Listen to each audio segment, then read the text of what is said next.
புண்ணியம் இருந்தால் தான் சிவ பூஜை பண்ண முடியும். வீட்டில் சிவலிங்கம் வச்சு பூஜை பண்ணணும்னா இறைவனுடைய உத்தரவு இல்லாமல் சிவ பூஜை பண்ண முடியாது. பல ஜென்மம் புண்ணியம் பண்ணியிருக்கணும், இல்லைன்னா சிவ பூஜை பண்ண முடியாது.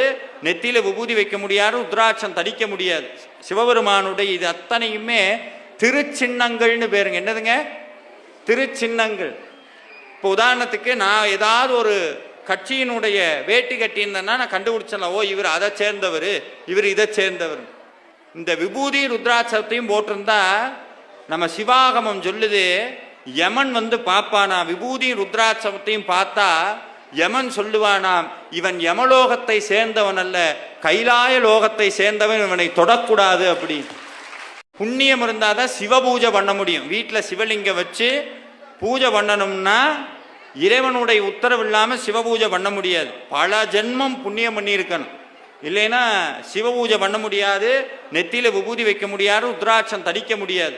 சிவபெருமானுடைய இது அத்தனையுமே திருச்சின்னங்கள்னு பேருங்க. என்னதுங்க? திருச்சின்னங்கள். இப்போ உதாரணத்துக்கு நான் ஏதாவது ஒரு கட்சியினுடைய வேட்டி கட்டியிருந்தேன்னா நான் கண்டுபிடிச்சல, ஓ இவர் அதை சேர்ந்தவர், இவர் இதை சேர்ந்தவர். இந்த விபூதி ருத்ரா